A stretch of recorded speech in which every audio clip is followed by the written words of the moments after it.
نحمده ونصلي على رسوله الكريم اما بعد فاعوذ بالله من الشیطان الرجیم بسم اللہ الرحمن الرحیم رب اشرح لي صدری ویسر لي امری واحلل عقدۃ من لسانی یفقهوا قولی واجعل لي وزیرا من اہلی اللهم فقهنا في الدین اللهم انفعنا بما علمتنا وعلمنا ما ينفعنا وزدنا علما آمین یا رب العالمین۔ سبحانک لا علم لنا الا ما علمتنا انک انت العلیم الحکیم۔ آج ہم انشاءاللہ ہمارا سیکنڈ لیسن سٹارٹ کریں گے سیرت النبی صلی اللہ علیہ وآلہ وسلم کا قرآن مجید کے ساتھ، اور آج ہم انشاءاللہ خصائل النبی اور شمائل النبی کو ڈسکس کریں گے۔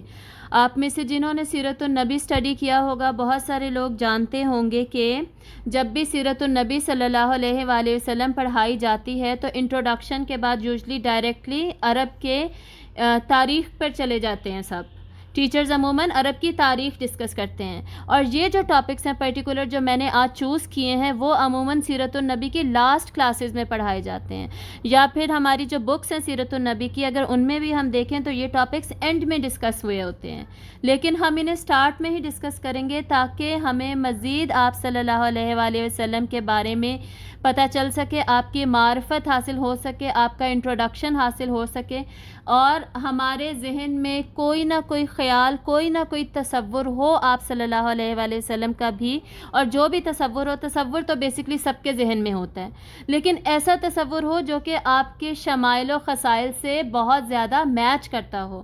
اس سے کیا ہوگا؟ اس سے انشاءاللہ محبت بڑھے گی اور اتباع میں بہت زیادہ آسانی ہوگی۔ چلے اگلی سلائیڈ پہ چلتے ہیں۔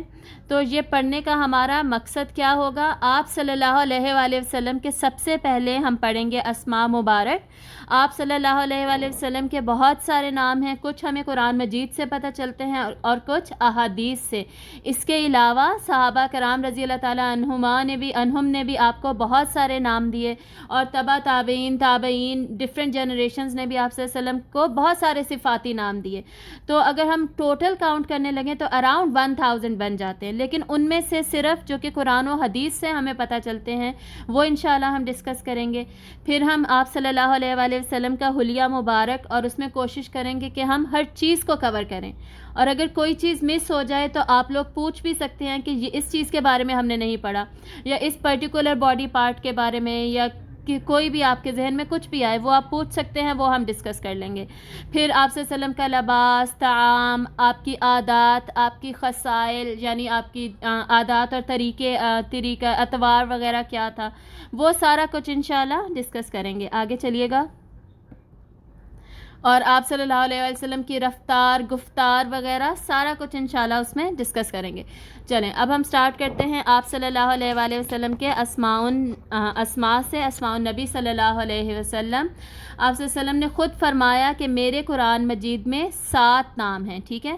سب سے پہلے آپ صلی اللہ علیہ وآلہ وسلم کا جو نام ریپیٹ ہوتا ہے 4 مرتبہ وہ ہے محمد صلی اللہ علیہ وسلم۔ سورہ آل عمران میں ہے، سورۃ الاحزاب میں، سورہ محمد میں، اور سورۃ الفتح میں آیا ہے، ٹھیک ہے۔ اور اس کے بعد احمد جو آپ کا نام ہے، یہ دونوں کیا ہیں؟ یہ اسم العلم ہیں، ٹھیک ہے، جو انسان کی پہچان والے نام ہوتے ہیں، اسم العلم، یہ وہ دونوں نام ہیں۔ احمد صرف 1 مرتبہ آیا ہے اور سورۃ الصف میں آیا ہے، اور وہ بھی اسمہ احمد، ایسے حضرت عیسیٰ علیہ السلام کہتے ہیں اپنے حواریون کو کہ آخری نبی جو آئیں گے ان کا نام احمد ہوگا، ٹھیک ہے۔ اور اس کے بعد اللہ تعالیٰ فرماتے ہیں، نیچے کیجئے گا، کہ اللہ تعالیٰ نے مزید جو قرآن مجید میں آپ صلی اللہ علیہ وسلم کے نام بتائے وہ کیا ہیں؟ اوپر والی ہی سلائیڈ لیکن وہ کمپلیٹ نہیں آ رہی تھی، اسی کو دکھائیے گا کہ آپ صلی اللہ علیہ وسلم کے جو مزید نام ہیں، 1 منٹ میں اپنے پاس اوپن کر لیتی ہوں، وہ کیا ہیں؟ یاسین اور طٰہٰ اور مزمل اور مدثر۔ اب مجھے نہیں پتا کہ آپ کے پاس یہ سلائیڈ پوری اوپن کیوں نہیں ہو رہی، میرے پاس تو یہاں پر پوری اوپن ہے، ہوپ فلی آپ کو پوری نظر آ رہی ہوگی۔ چلیں جی، اور لاسٹ میں نمبر 7 عبداللہ۔ عبداللہ کہاں پر ہے؟ سورۃ الجن کی آیت نمبر 19 میں اللہ تعالیٰ کہتے ہیں وَأَنَّهُ لَمَّا قَامَ عَبْدُ اللَّهِ، اور اس کے علاوہ عبدہ اس کا بندہ، وہ تو قرآن مجید میں بار بار ریپیٹ ہوتا ہے، ٹھیک ہے. تو یہ نام ہمیں قرآن مجید میں ملتے ہیں. اور جو آخری نام ہے یہ صفاتی نام ہے، بیسکلی اوپر والے دو اسم العلم ہیں. اور اس کے علاوہ بھی قرآن مجید میں آپ صلی اللہ علیہ وسلم کی اور صفاتی نام بھی ہیں، جیسے رحمت للعالمین. اور آپ صلی اللہ علیہ وسلم کو سورۃ التوبہ کی آیت نمبر جو سیکنڈ لاسٹ آیت، اس میں اللہ تعالیٰ فرماتے ہیں بالمؤمنین رؤوف الرحیم، کہ آپ صلی اللہ علیہ وسلم رؤوف ہیں، رحیم ہیں، ٹھیک ہے. تو صفاتی نام اور بھی ملتے ہیں، لیکن اس پرٹیکولر حدیث کے اعتبار سے یہ میں نے آپ کو بتائے ہیں. اس کے بعد اگلی سلائڈ پہ آپ دیکھیے، آپ صلی اللہ علیہ وآلہ وسلم نے مزید فرمایا، صحیح البخاری اور مسلم دونوں میں ہمیں یہ حدیث ملتی ہے، اور شمائل الترمذی میں بھی موجود ہے. انا لی، میرے لیے ہیں اسماء، بہت سارے نام. انا محمد، میں محمد ہوں. سارے ناموں کو میں انشاءاللہ آپ کے سامنے ایکسپلین کروں گی کہ ان کا الگ الگ سے مطلب ہے کیا. انا احمد، اور میں احمد ہوں. محمد اور احمد دونوں ہی حمدہ سے ہی نکلے ہیں، ہا میم دال، حمد سے، لیکن ان کا وزن بیسکلی فرق ہے. محمد جو ہے وہ مفعلہ کے وزن پہ ہے، حمدہ. جیسے ہم نے سیرت کے ورڈ کے بھی وزن پڑھے تھے نا گرامر میں. بیسکلی وزن کیا ہوتا ہے؟ کسی بھی عربی کے لفظ کو ایک پرٹیکولر شکل مولڈ میں جب ڈال دیتے ہیں تو اس کے مطلب میں معمولی سا فرق آ جاتا ہے. حالانکہ ہیں دونوں حمد سے، لیکن وزن بدلنے کی وجہ سے، شکل مولڈ بدلنے کی وجہ سے اس کے معنی میں تھوڑی سی تبدیلی آ جائے گی، ٹھیک ہے. تو محمد کیا ہے؟ حمدہ سے، حمدہ یحمد تحمیدن. اور محمد کا مطلب ہے وہ جس کی بہت زیادہ تعریف کی گئی، مطلب اس میں کوانٹیٹی شو ہوتی ہے. اور ہمیں پتہ ہے کہ آپ صلی اللہ علیہ وآلہ وسلم کی تعریف شروع سے، اول سے آخر تک چلتی ہی رہے گی. حضرت آدم علیہ السلام کو جب آپ صلی اللہ علیہ وسلم سے ایک صحابی نے پوچھا، شاید آپ میں سے کسی نے یہ حدیث سنی ہوئی ہو، کہ یا رسول اللہ، آپ صلی اللہ علیہ وآلہ وسلم کی جو رسالت ہے وہ کب، اس کے بارے میں اللہ نے کب فیصلہ کیا کہ رسالت آپ کو ملے گی؟ تو آپ صلی اللہ علیہ وسلم نے فرمایا کہ جب حضرت آدم جو تھے وہ تین اور روح کے درمیان میں تھے، یعنی ابھی ان کی مکمل استوا نہیں ہوا تھا، جب اللہ تعالیٰ نے آپ صلی اللہ علیہ وسلم کی رسالت کو ڈکری کر دیا، اس کا فیصلہ ہو گیا، ٹھیک ہے.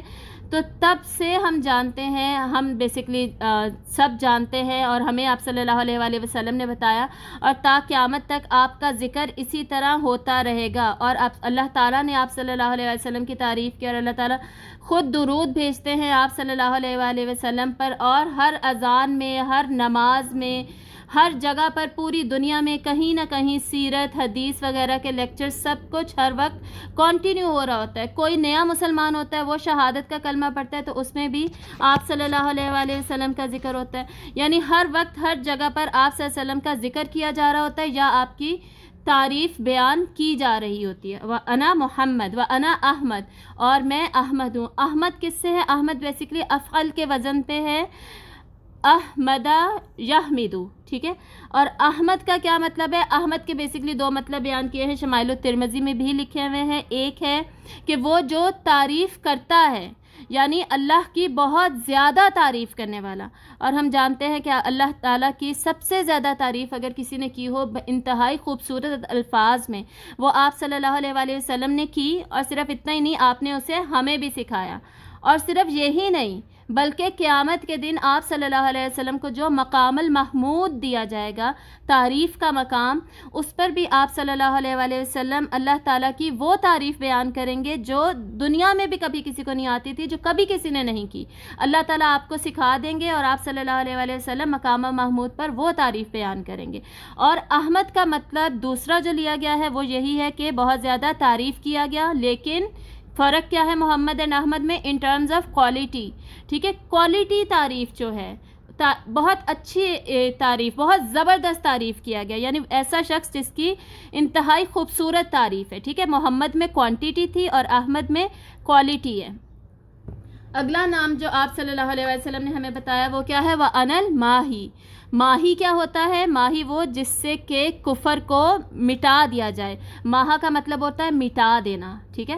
یہ سارے نام آپ صلی اللہ علیہ وسلم نے خود اپنے حدیث میں بتائے ہیں. وَأَنَا الْحَاشِرُ، اور میں حاشر ہوں. حاشر کا کیا مطلب ہے؟ وہ جس کے قدموں پر حشر کی ابتدا ہوگی. دوسرا، جس کو حشر کے دن سب سے پہلے اٹھایا جائے گا. وَأَنَا الْعَاقِبُ، اور میں عاقب ہوں۔ عاقب کا کیا مطلب ہے؟ وہ جو کہ نبیوں کی چین میں سب سے اینڈ پر آنے والا ہے اور نبیوں کے سلسلے کو بند کرنے والا ہے۔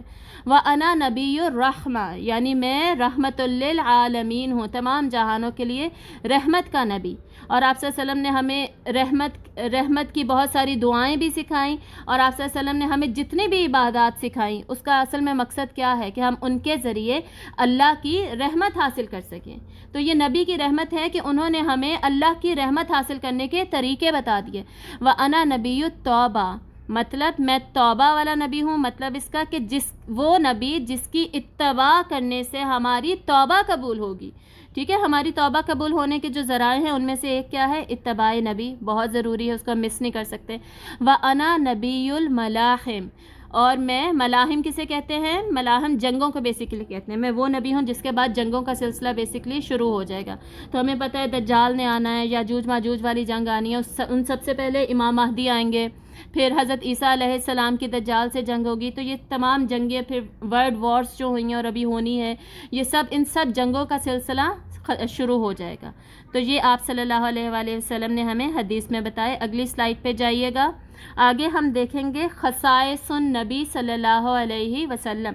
خصائص کیا ہوتا ہے؟ خصائص بیسکلی اسپیسیفیکیشنز، وہ اسپیسیفکس، وہ خصوصیات جو آپ صلی اللہ علیہ وآلہ وسلم کو خاص طور پر دی گئیں، اور وہ جو کہ کسی بھی نبی اور رسول کو نہیں دی گئیں۔ ٹھیک ہے، ان میں سے فرسٹ کیا ہے؟ خاتم الرسل، کہ آپ صلی اللہ علیہ وسلم رسولوں کے خاتم ہیں۔ خاتم کیا ہوتا ہے؟ مہر، سٹیمپ لگا دینا، سٹیمپ اینڈ سیل کر دینا کسی چیز کو، ٹوٹلی بند کر دینا۔ اب اس کے بعد کوئی نبی اور رسول آ ہی نہیں سکتا۔ تو آپ صلی اللہ علیہ وآلہ وسلم کو اللہ تعالیٰ نے یہ اعزاز دیا۔ اس کے بعد آپ واحد رسول ہیں جو کہ تمام انسانیت کے لیے ہیں۔ اس سے پہلے تمام نبی اور رسول کیا تھے؟ وہ اپنی اپنی قوموں کے لیے ہوا کرتے تھے، صرف آپ صلی اللہ علیہ وآلہ وسلم ہی تمام انسانیت کے لیے رسول ہیں۔ اب یہاں پر کوئی کہہ سکتا ہے کہ جی حضرت آدم بھی تمام انسانیت کے لیے تھے۔ اصل میں وہ بیسکلی وہ انسانیت کے لیے نہیں تھے، بلکہ انسانیت ہی اتنی تھی جتنی اس وقت حضرت آدم کی اولاد تھی۔ تو بائی ڈیفالٹ ایسا ہو گیا کہ وہ اس وقت کی انسانیت کے لیے ہی نبی تھے۔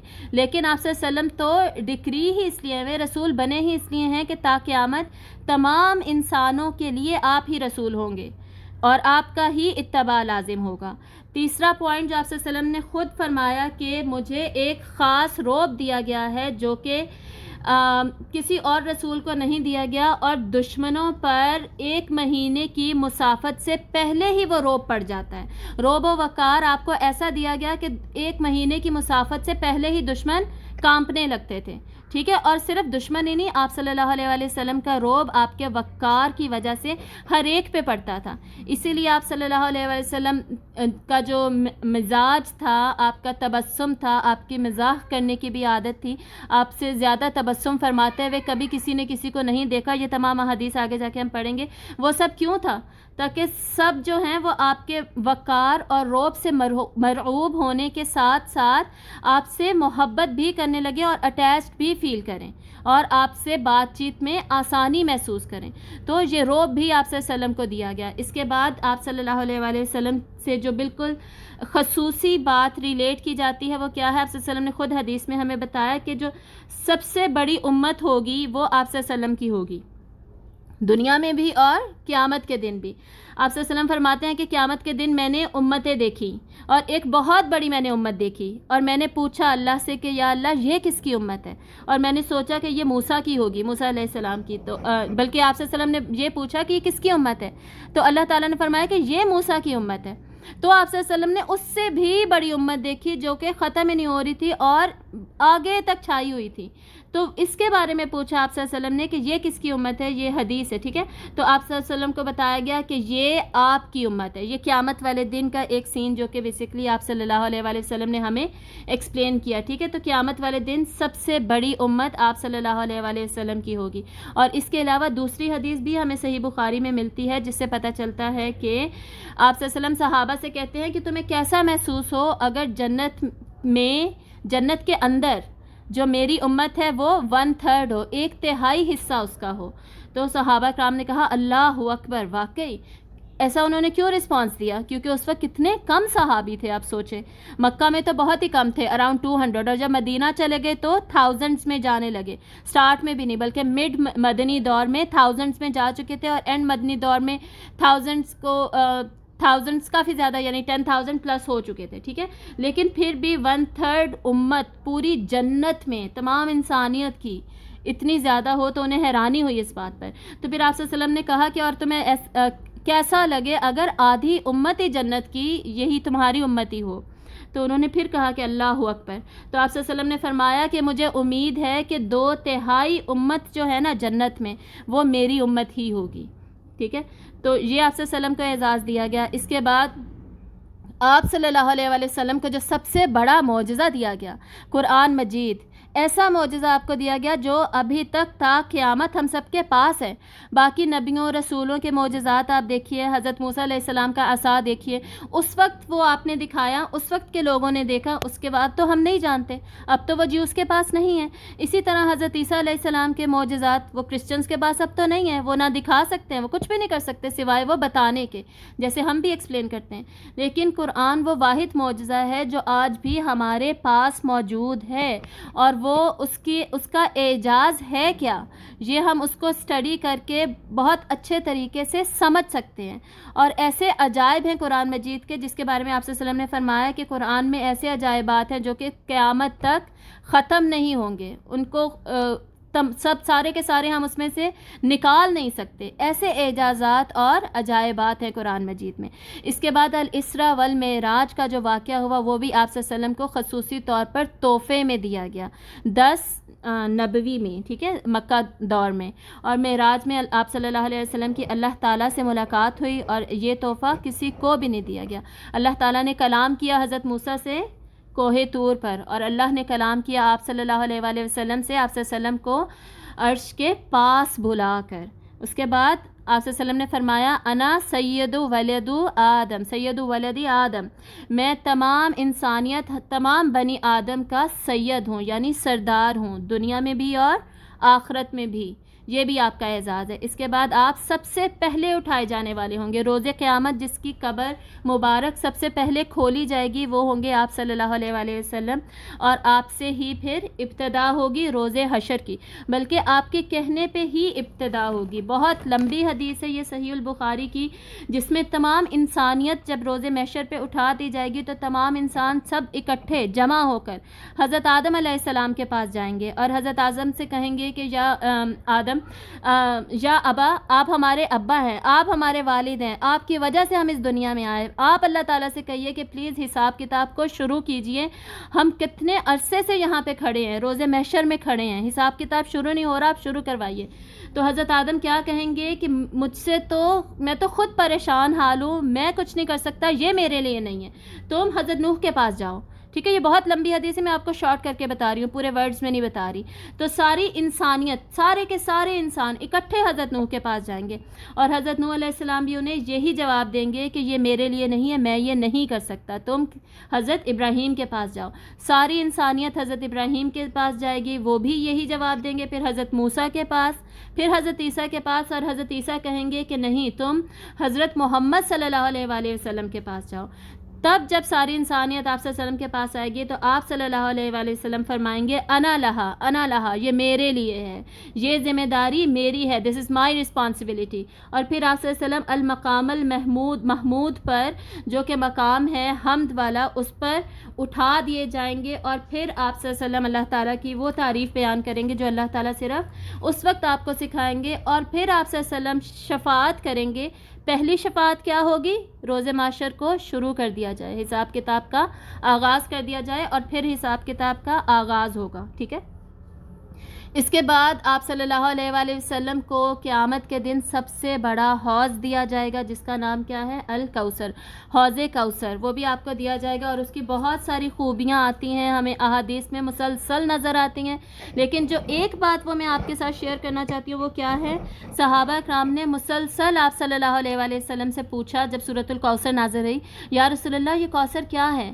تو آپ صلی اللہ علیہ وسلم جب بھی یہ بتاتے نا کہ یہ کوثر کیا ہے، تو ساتھ ہی آپ یہ بتاتے کہ ساتھ ہی آپ صلی اللہ علیہ وسلم یہ بتاتے ہیں کہ اس کوثر پہ میری تم سب کے ساتھ ملاقات ہوگی، تم سب ادھر آؤ گے میرے پاس، اور تم سب آؤ گے تو میں تم لوگوں کو اس کے پاس جو پیالے ہوں گے ان میں پانی پلاؤں گا. یعنی ایک پرٹیکولر تحفہ جو کہ اسپیسیفکلی ہے صرف آپ صلی اللہ علیہ وسلم کے لیے، لیکن آپ صلی اللہ علیہ وسلم کو اپنی امت سے اتنی محبت تھی کہ آپ اس اسپیسیفک اور پرسنل گفٹ کو بھی امت کے ساتھ بار بار شیئر کر رہے ہیں. جو بھی آپ سے کوثر کے بارے میں پوچھ رہا ہے آپ ان کو بیچ میں شامل کر رہے ہیں کہ بھی میری تم سے وہاں ملاقات ہوگی، تمہیں میں وہاں پانی پلاؤں گا، ٹھیک ہے، تمام امت کو پلاؤں گا. تو یہ امت سے محبت تھی، اور ہم اپنے جو تحفے ہوتے ہیں وہ انہی سے شیئر کرتے ہیں عموماً، یا ہم تو کبھی شیئر کرتے بھی نہیں ہیں، ٹھیک ہے. تو ان سے شیئر کیے جاتے ہیں جن سے ہمیں محبت ہوتی ہے. تو یہاں سے بھی ہمیں آپ صلی اللہ علیہ وسلم کی آپ کی امت سے محبت کا بھی پتہ چلتا ہے. اور یہاں پرٹیکولر پوائنٹ جو تھا وہ کیا تھا کہ سب سے بڑا حوض ہوگا حوض کوثر آپ کا قیامت کے دن.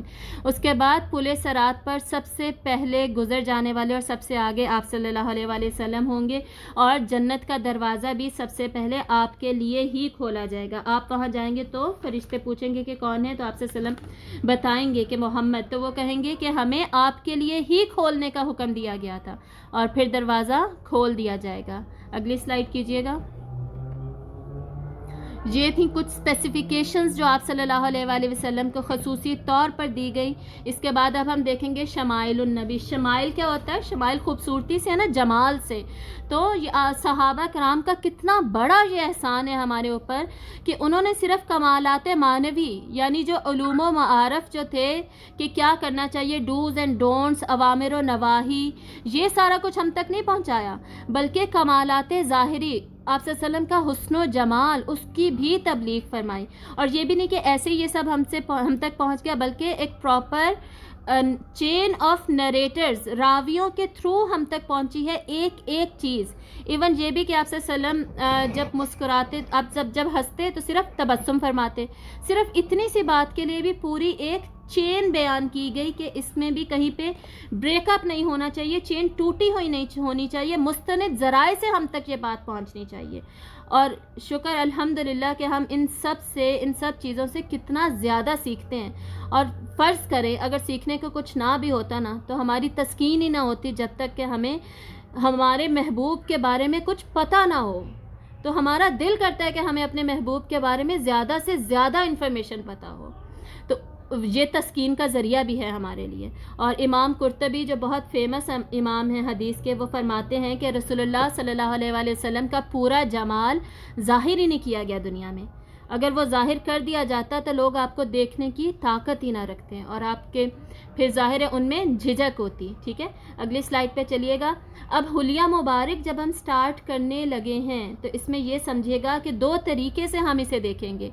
ایک یہ کہ صحابہ کرام رضی اللہ تعالیٰ عنہ سے جب پوچھا گیا کہ آپ صلی اللہ علیہ وآلہ وسلم کیسا دکھتے تھے تو وہ ایکسپلین ہی نہیں کر پائے. آپ کا جمال اتنا زیادہ تھا کہ وہ ایکسپلین ہی نہیں کر پائے اور صرف تشبیہات دینے پر ہی گزارا کیا.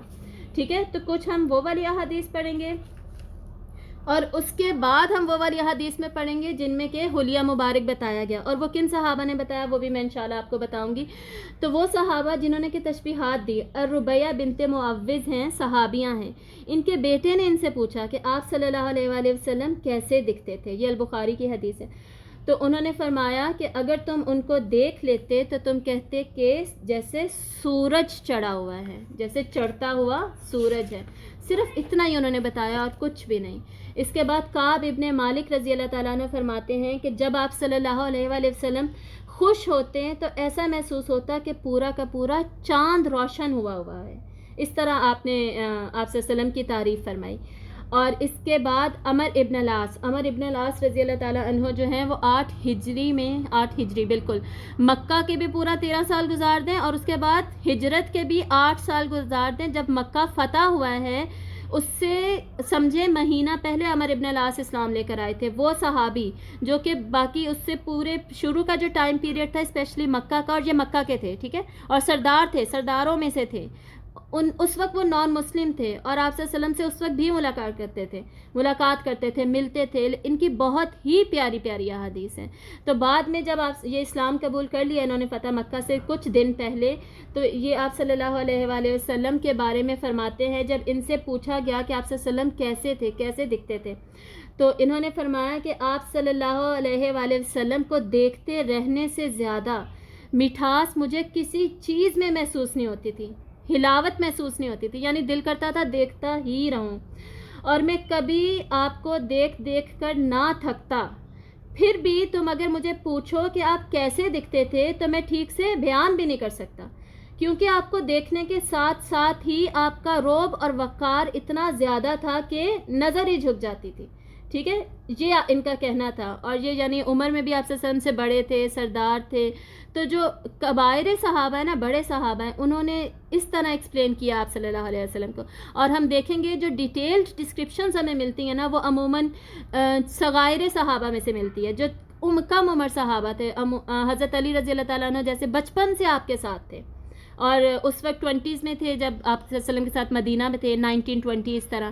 تو وہ آپ کو ایکسپلین کرتے ہیں. پھر حضرت انس رضی اللہ تعالیٰ عنہ جو کہ 10 سال کے تھے, آپ کے ساتھ تھے تب سے, وہ آپ کو ایکسپلین کرتے ہیں, کیونکہ بچوں پہ اس طرح رعب اور دبدبہ نہیں پڑتا نا جس طرح کے بڑے فوراً اس چیز کو ایکسیپٹ کر لیتے ہیں اور او میں چلے جاتے ہیں بیسکلی. تو اس عمر ابن العاص کے یہ بہت ہی خوبصورت الفاظ تھے کہ دو پاورز ایک طریقے سے آپ میں سے نکل رہی ہیں, ایک رعب, وقار, دبدبہ, ڈگنیٹی, ایک کیرزما ہے, ٹھیک ہے, اور دوسری طرف ایک حلاوت ہے, مٹھاس ہے, سکون ہے آپ کو دیکھنے میں. اور اس کے بعد پھر ہم یہ لاسٹ ہم نے پوائنٹ پڑھ لیا. اس کے بعد اگلی سلائڈ پہ جائیے گا, ہم دیکھتے ہیں آپ صلی اللہ علیہ وآلہ وسلم کے بارے میں. حضرت انس ابن مالک رضی اللہ تعالیٰ عنہ, وہ صحابی جو کہ 10 سال کی عمر سے آپ کے ساتھ تھے, ان کی والدہ ام سلیم نے آپ کو تحفتاً دے دیا تھا آپ صلی اللہ علیہ وسلم کے پاس, اور تاکہ آپ بطور غلام آپ صلی اللہ علیہ وسلم کی مسلسل خدمت کرتے رہیں, اور تمام دن رات آپ ادھر ہی ہوتے تھے آپ صلی اللہ علیہ وسلم کی خدمت کرنے کے لیے. ان سے بہت زیادہ روایات ہمیں ملتی ہیں. پھر حضرت علی کی بہت لمبی روایت ہے. حضرت حسن ابن علی رضی اللہ تعالیٰ عنہم سب, انہوں نے اپنے ماموں سے پوچھا کرتے تھے, ان کی بھی بہت زیادہ لمبی ڈیٹیل روایات ہیں. اور حضرت البراء ابن عازب, ٹھیک ہے, ان کا نام شاید آپ نے کم سنا ہو, بہت زیادہ ریپیٹ نہیں ہوتا, لیکن ان سے ریلیٹڈ آپ صلی اللہ علیہ وسلم کے حلیہ مبارک پہ بہت زیادہ حدیثیں ہیں. ٹھیک ہے, تو یہ نام میں نے صحابہ کے شروع میں بتا دیے تاکہ ہم ان کو جو احادیث ہیں ان میں سے میں نے پوائنٹس لے کے لکھ لی, ہم صرف پوائنٹس کو ڈسکس کر لیں گے. تو یہ سب فرماتے ہیں, ان حدیث سے ہمیں پتہ چلتا ہے, ان روایات سے بیسکلی, کہ آپ صلی اللہ علیہ وآلہ وسلم نہ بہت لمبے قد کے تھے نہ ہی بہت چھوٹے قد کے تھے. جب آپ لوگوں میں کھڑے ہوتے تو ایسے بالکل لمبا قد نہیں نظر آتا تھا, بلکہ آپ درمیانے قد کے تھے, لیکن آپ کبھی بھی کسی سے چھوٹے نظر نہیں آتے تھے. یہ آپ کا معجزہ تھا. علماء کرام لکھتے ہیں کہ یہ آپ کا معجزہ تھا کہ آپ پھر بھی کبھی کسی سے چھوٹے نظر نہیں آتے تھے. درمیانہ قد تھا آپ صلی اللہ علیہ وسلم کا. بیسکلی اعتدال میں کیا ہے, خوبصورتی ہے ہی اعتدال میں, نہ ہی بہت لمبا ہونے میں خوبصورتی ہے نہ ہی بہت چھوٹے ہونے میں خوبصورتی ہے. پھر آپ صلی اللہ علیہ وآلہ وسلم کا رنگ مبارک کیسا تھا؟ سرخی مائل سفید رنگ تھا, یعنی جو پھیکا سفید پیلا سا رنگ ہوتا ہے نا انگریزوں کا, ویسا نہیں. جو عرب کا جو گندمی سفید ٹائپ کا رنگ ہوتا ہے نا, انتہائی لائٹش براؤن کلر, اور اس میں سرخی کو ایڈ کر لیجئے تو ایشین کلر جو وائٹ ہوتا ہے وہ والا, ویسا سفید کلر تھا آپ صلی اللہ علیہ وآلہ وسلم کا. اس کے بعد آپ صلی اللہ علیہ وسلم کے جو بال تھے وہ انتہائی گھنے تھے, اور داڑھی اور بالوں کے گھنے ہونے کی ہمیں بے شمار احادیث ملتی ہیں, اور ان میں بھی جتنی ہمیں سفید بالوں کی حدیث ملتی ہیں نا, ان میں سے کسی میں 14, کسی میں 17 اور کسی میں 20 بالوں کا ذکر ہے, اتنا ہی. تو اس کے بارے میں علماء کرام کیا لکھتے ہیں کہ ہو سکتا ہے ود ٹائم زیادہ ہوتے گئے ہوں گے, 14 سے بڑھ کے 20 ہو گئے ہوں گے. تو کسی صحابی نے کسی ٹائم پہ روایت کی یا کسی نے کسی ٹائم پہ روایت کی, یا دوسرا یہ بھی مطلب لیا گیا ہے کہ ہو سکتا ہے گننے میں تھوڑا اوپر نیچے صحابہ سے, ظاہر ہے بال گننا اتنا آسان نہیں ہوتا تو ہو گیا ہوگا, لیکن خیر بال جو اور داڑھی آپ صلی اللہ علیہ وسلم کی بہت زیادہ گھنی تھی. بال آپ کے ہمیشہ کانوں کی لو تک یا پھر کبھی کبھی کندھوں تک بھی آ جاتے تھے. عموماً آپ نے کانوں کی جو نچلا پارٹ ہوتا ہے نا, لو, وہاں تک آپ نے زیادہ رکھے, اور میکسیمم آپ نے ہمیشہ بال رکھے ہی ہیں، سوائے جب آپ نے عمرہ کیا ہے صرف آپ نے تب بال ریموو کیے، ادروائز آپ نے ہمیشہ بال رکھے ہیں۔ اور بال جو تھے آپ کے نہ گھنگریالے تھے نہ ہی سیدھے تھے، بلکہ خم کھائے ہوئے تھے، یعنی ویوی تھے، جسے ہم آج کل ویوی کہتے ہیں نا۔ اور آپ صلی اللہ علیہ وسلم خود سے مانگ نہیں نکالتے تھے، بالکل انہیں پیچھے کو چھوڑا ہوا آتا تھا، اللہ سے ننٹل کبھی کبھار مانگ نکال لی تو نکال لی۔ اور یہ بھی حدیث میں ملتا ہے کہ آخری عمر میں جا کے آپ صلی اللہ علیہ وسلم مانگ نکالنے لگ بھی گئے تھے، لیکن یعنی زیادہ بیشتر عمر میں آپ نے مانگ نہیں نکالی، سیدھا بالوں کو رکھا۔ پھر آپ صلی اللہ علیہ وآلہ وسلم کے جو ہاتھ اور پاؤں مبارک تھے وہ پرگوشت تھے، بھرے ہوئے تھے، مطلب مضبوط تھے، قوت والے تھے، اس سے طاقت کی طرف اشارہ جاتا ہے۔ اس کے باوجود آپ کے ہاتھ، حضرت انس فرماتے ہیں، اتنے ملائم تھے کہ کوئی ریشم بھی اتنی ملائم نہیں ہو سکتی جتنے کہ آپ صلی اللہ علیہ وسلم کے ہاتھ مبارک ملائم ہوا کرتے تھے۔ اور آپ صلی اللہ علیہ وسلم کے کندھے انتہائی چوڑے تھے، ان میں بہت زیادہ فاصلہ تھا، ٹھیک ہے، جیسے مردانہ وجاہت ہوتی ہے کشادہ کندھے، اس طرح تھے آپ صلی اللہ علیہ وسلم کے۔ آپ صلی اللہ علیہ وسلم کا چہرہ مبارک نہ گول تھا نہ لمبا تھا، بلکہ اوول شیپ کا تھا۔ اوول مجھے نہیں پتا تھا اردو میں لکھتے کس طریقے سے، اس لیے میں نے نہیں لکھا، تو اوول شیپ میں تھا آپ صلی اللہ علیہ وسلم کا چہرہ مبارک۔ اور آپ صلی اللہ علیہ وسلم کی گردن کے بارے میں آتا ہے کہ بالکل پتلی سراہی جیسی خوبصورت گردن تھی، آپ کی آنکھیں انتہائی سیاہ اور پلکیں دراز تھی، سرمگی آنکھیں تھی آپ کی، یعنی آپ سرما پہننا بھی سنت ہے، آپ سرما بھی پہنا کرتے تھے، لیکن اگر سرما نہ بھی پہنا ہونا تو صحابہ کو لگتا تھا کہ جیسے سرما پہنا ہوا ہوگا، شاید ایسے لگتا تھا، سیاہ لگتی تھی آنکھیں آپ صلی اللہ علیہ وسلم کی۔ آپ صلی اللہ علیہ وسلم کے جسم مبارک پر، جسد مبارک پر مہر نبوت کا نشان بھی موجود تھا۔ آپ صلی اللہ علیہ وسلم کے جسم پر خاتم تھا، ٹھیک ہے، یہ حضرت علی کی حدیث ہے، اور حضرت علی آگے فرماتے ہیں کہ اور آپ خاتم الرسل تھے بھی، ٹھیک ہے۔ خاتم کیا تھا؟ مہر نبوت کی ایکسپلینیشن بہت سارے صحابہ نے دی ہے۔ بیسکلی پیچھے جو ہمارے شولڈر بلیڈز ہوتے ہیں نا، شولڈرز کے پیچھے کی جو ہڈیاں نکلی ہوئی ہوتی ہیں، ان کے درمیان میں ایک the size of the egg of the Pigeon, ٹھیک ہے، کبوتر کے انڈے کے سائز کا چھوٹا سا ایک نشان تھا، اور اس پر ہلکے ہلکے بال بھی تھے، اس طرح کا کوئی مہر نبوت تھا۔ اور یہ وہ مہر نبوت تھی، بیسکلی نشانی تھی آپ صلی اللہ علیہ وسلم کے ختم نبوت کی، جو کہ پرانی شریعتوں میں بتائی بھی گئی تھی کہ جو آخری رسول ہوں گے ان کی یہ نشانی ہوگی۔ اور صحابہ کرام لکھتے ہیں کہ یہ جو نشانی تھی، یہ اب ہم اس طرح سمجھ نہیں سکتے، دکھنے میں جیسے ہم میں سے بہت کم سمجھ آئی ہوگی نا ہمیں، لیکن یہ خوبصورت دکھتی تھی، یہ نہیں ہے کہ اس میں کوئی عیب خدا نخواستہ یا کچھ ایسے کوئی کمی نظر آتی ہو، خوبصورتی ہی اس میں دکھتی تھی۔ اور بہت سارے صحابہ جو تھے وہ اس کو دیکھ کر بھی ایمان لائے تھے، اور ان میں سے جو اگزامپل ہے، بہت فیمس اگزامپل جو ہے وہ ہے حضرت سلیمان فارسی رضی اللہ تعالیٰ عنہ کی۔ انہوں نے جو آخری نشانی آپ صلی اللہ علیہ وسلم کی دیکھی وہ انجیل میں آلریڈی پڑھ چکے تھے مہر نبوت کے بارے میں، انہوں نے آپ صلی اللہ علیہ وسلم کے پاس گئے اور بھی انہوں نے نشانیاں دیکھی تھی، بہت لمبی حدیث ہے اس لیے ہم پوری کور نہیں کر سکتے، اینڈ سے میں آپ کو بتاتی ہوں۔ تو وہ کوشش کر رہے تھے کسی نہ کسی طرح میری مہر نبوت پہ نظر پڑ جائے، اب پیچھے کمر پہ تھی، آپ نے چادر اوڑھی ہوئی تھی، کیسے نظر آتی؟ تو وہ بار بار آپ کے ارد گرد گھوم رہے تھے حضرت سلیمان فارسی، تو آپ صلی اللہ علیہ وسلم کو ڈیفینیٹلی احساس ہو گیا، اور آپ نے خود ہی سے اپنی چادر کو پیچھے سے نیچے کی طرف کر دیا تاکہ انہیں مہر نبوت نظر آ جائے، اور جب انہیں نظر آ گیا تو وہ پھر فوراً انہوں نے اسلام قبول کر لیا۔ اگلی حدیث پہ جائیے گا، اگلے پیج پہ۔ اور مزید ہم آپ صلی اللہ علیہ وآلہ وسلم کے بارے میں کیا جانتے ہیں کہ آپ صلی اللہ علیہ وآلہ وسلم جب بھی چلتے تو قوت سے اپنے پاؤں اٹھاتے تھے، پاؤں گھسیٹ کے یا نرمی سے نہیں چلتے تھے، اور تیز رفتار کے ساتھ چلا کرتے تھے، ایسے چلتے تھے، ایسا محسوس ہوتا تھا، صحابہ کہتے ہیں کہ جیسے اترائی کی طرف جا رہے ہوں، نیچے کو جا رہے ہوں۔ اور اس کی ڈیٹیل علماء کرام نے یہ بھی دی ہے کہ اس کا مطلب یہ کہ زمین آپ کے سامنے عاجز ہو جایا کرتی تھی، مذلل ہو جاتی تھی، جھک جایا کرتی تھی، یعنی آپ صلی اللہ علیہ وسلم نہیں اترتے ہوئے چلتے تھے، بلکہ زمین ہی خود ایسے جھکی ہوئی ہو جاتی تھی کہ آپ کو آسانی ہو، اور آپ کے مرتبے کی وجہ سے بھی، ٹھیک ہے۔ اور جھک کر چلنے کا کیا مطلب ہے کہ آپ تواضع کے ساتھ، انکساری کے ساتھ چلتے تھے، متکبرانہ چال نہیں تھی آپ کی، ٹھیک ہے۔ اور پھر آپ صلی اللہ علیہ وسلم کو اگر کوئی بلاتا، آپ کسی سے بات کرتے تو مکمل مڑ کر بات کرتے، یہ نہیں کہ صرف آپ نے چہرہ موڑا ہو یا تھوڑی سی گردن موڑی ہو، بلکہ ایٹیکیٹس میں، ادب میں کیا آتا ہے، مکمل طور پر مڑ کر بات کرنا۔ اور یہ یاد رکھیے گا، یہ جتنے بھی یہ پوائنٹس ہم پڑھیں ان سب سے ہم سیکھیں گے اور ان سب کو ہم اپنانے کی کوشش کریں گے انشاءاللہ، ٹھیک ہے۔ اور اس کے بعد آپ صلی اللہ علیہ وسلم کے سینہ مبارک اور پیٹ کے بارے میں صحابہ بتاتے ہیں کہ بالکل ہموار تھے، اور یہ خصوصاً میں نے یہ پوائنٹ لکھا تھا آج کل کے حالات و واقعات کی وجہ سے کہ ہمارے آج کل یہ حالات ہیں کہ ہم میں سے کوئی ہی ایسا ہوگا جس پہ بیسکلی یہ پوائنٹ پورا اترتا ہو. کھانے پینے ہمارا آپ صلی اللہ علیہ وسلم ہمیشہ طیبات کھاتے, حلال تو کھاتے لیکن طیبات کھاتے. تو جب طیب کھانا کھایا جائے گا, فل آف نیوٹرینٹس اینڈ غذائیت والا کھایا جائے گا, تب تو پیٹ اور سینہ ہموار ہی ہوگا. اور جو ہمارے آج کل کے کھانے پینے ہیں غیر طیب اور جس کا کوئی بینیفٹ نہیں ہے, جو بالکل نیوٹریشیس نہیں ہے, ان سے کیا ہوتا ہے, ہمارے اتنے پیٹ نکلے ہوتے ہیں. اس کا نقصان کیا ہوتا ہے, ہم عبادات میں سلو ہو جاتے ہیں, ہم اللہ کے راستے میں نکل نہیں سکتے, ہر طرح کی سستی اور نیند ہمارے اوپر چھائی ہوئی ہوتی ہے. کتنا نقصان ہے ہمارا. تو کھانا ہمارا ایسا ہونا چاہیے جو کہ ہمارے جسم کو چست رکھے. اس کے بعد آپ صلی اللہ علیہ وآلہ وسلم معتدل جسم والے تھے, یعنی نہ موٹے تھے اور نہ بہت پتلے تھے, درمیانے جسم کی ساخت تھی آپ صلی اللہ علیہ وسلم کی. پھر آپ صلی اللہ علیہ وسلم جب بھی تکلم فرماتے, بات چیت کرتے, تو ایک نور ظاہر ہوتا آپ کے دانتوں کے درمیان سے, ایک روشنی سی.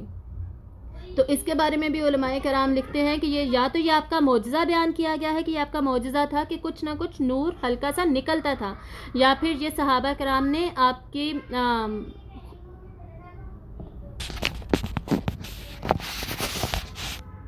تو ہم بات کیا کر رہے تھے لاسٹ پوائنٹ پہ, تکلم فرماتے آپ صلی اللہ علیہ وسلم جب بھی تو ایک نور ظاہر ہوتا, یعنی یہ آپ کی خوبصورتی کے بیان کے لیے بھی ہے اور یہ ہو سکتا ہے کہ آپ صلی اللہ علیہ وسلم کا معجزہ بھی ہے. اگلی سلائیڈ پہ چلتے ہیں. آپ صلی اللہ علیہ وآلہ وسلم کی عادات اور اخلاق کے بارے میں اب ہم پڑھیں گے. اس کے علاوہ بھی آپ کے ذہن میں کوئی بھی سوال آئے آپ لکھتے جائیے گا اور اینڈ میں انشاءاللہ ہم انہیں ڈسکس کر لیں گے, ٹھیک ہے. تو آپ صلی اللہ علیہ وآلہ وسلم سب سے زیادہ سخاوت کرنے والے, سب سے زیادہ سچے, تواضع انکساری کرنے والے, ہمبلڈ ہیوملٹی والے, نرم زبان والے, اور اس کے ساتھ ساتھ بہت زیادہ بہادر بھی تھے. آپ صلی اللہ علیہ وسلم شریف گھرانے سے تھے, بالکل عمدہ نسب والے تھے. آپ صلی اللہ علیہ وسلم وقار والے تھے, آلریڈی ہم پڑھ چکے ہیں. پھر آپ صلی اللہ علیہ وسلم فرماتے ہیں کہ تم میں سے سب سے زیادہ حیا والا میں ہوں. آپ صلی اللہ علیہ وسلم حیادار تھے, نظر نیچے رکھتے زیادہ تر.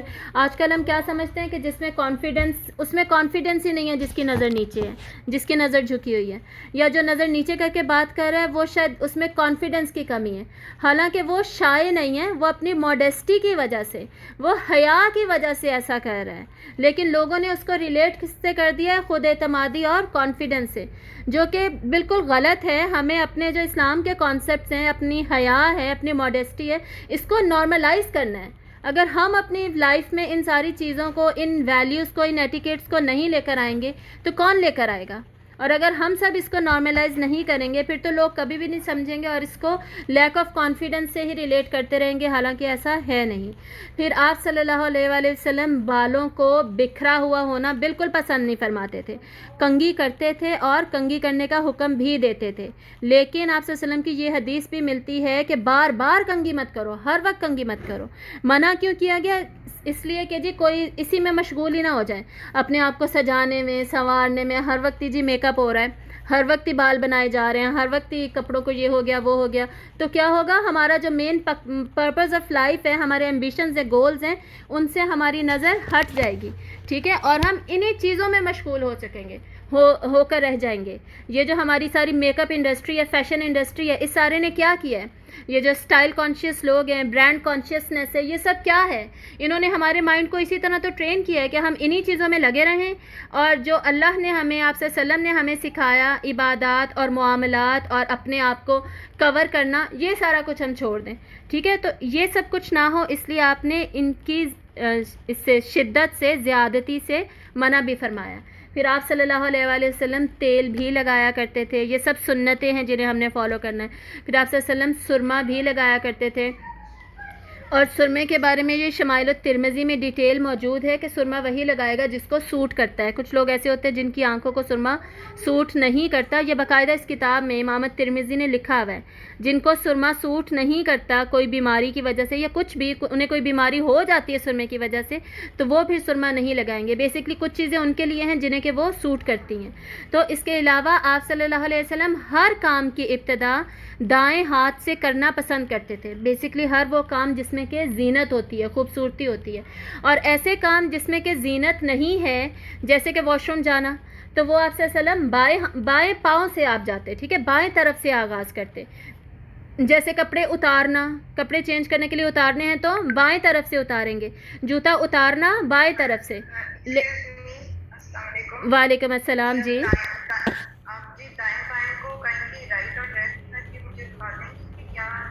جی ٹھیک ہے، صحیح ہے، ہاں جی چلیں، دائیں مطلب رائٹ سائڈ، ٹھیک ہے۔ آپ صلی اللہ علیہ وسلم ہر وہ کام جو کہ زینت والا ہے، خوبصورت ہے، وقار دیتا ہے انسان کو، اس کو رائٹ سائڈ سے کرتے۔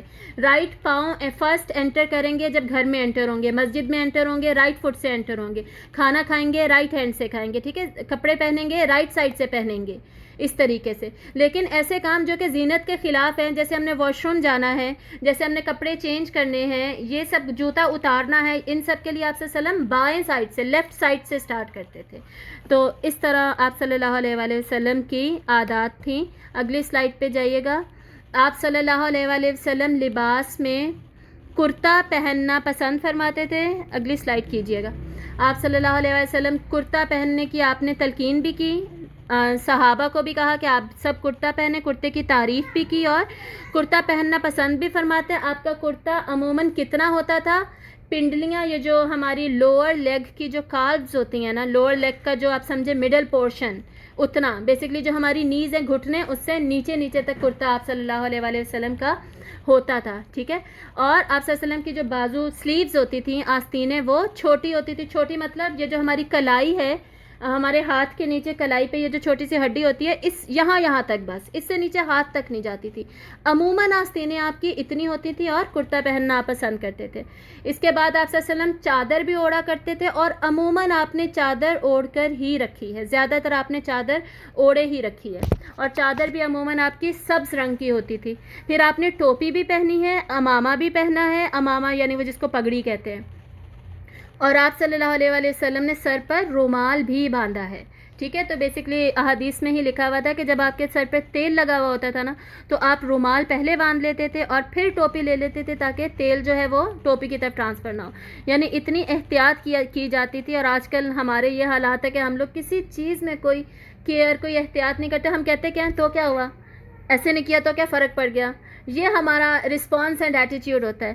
حالانکہ یہ رکھ رکھاؤ میں، تہذیب میں، تمدن میں اصل میں یہ چیزیں ہی تو آتی ہیں جو کہ ہمیں بیسکلی سیکھنی چاہیے، جو کہ دکھاتی ہیں کہ ہم کتنے مہذب ہیں، میں کتنی کلچرڈ ہوں، ٹھیک ہے، یہ ان سب سے پتہ چلتا ہے۔ تو جو رنگ ہمیں ملتے ہیں آپ صلی اللہ علیہ وسلم نے پہنے، وہ یہ والے رنگ ہے کہ آپ نے سفید لباس پہنا، اور سفید کی تو آپ نے تلقین بھی کی کہ سفید لباس پہنا کرو۔ اور آپ صلی اللہ علیہ وسلم سبز بھی پسند کیا کرتے تھے، سبز چادریں لیتے، کیونکہ سبز لباس جو ہے، سبز رنگ جو ہے وہ جنت کے لباس کا رنگ بھی ہے، سورۃ الرحمن سے بھی ہمیں پتہ چلتا ہے، سورۃ الواقعہ سے بھی۔ پھر آپ نے فتح مکہ کے دن، جس دن مکہ فتح ہوا، اس دن آپ نے جو امامہ باندھا ہوا تھا وہ بلیک کلر کا تھا، سیاہ کلر کا تھا، اس کے علاوہ بھی کلرز ملتے ہیں۔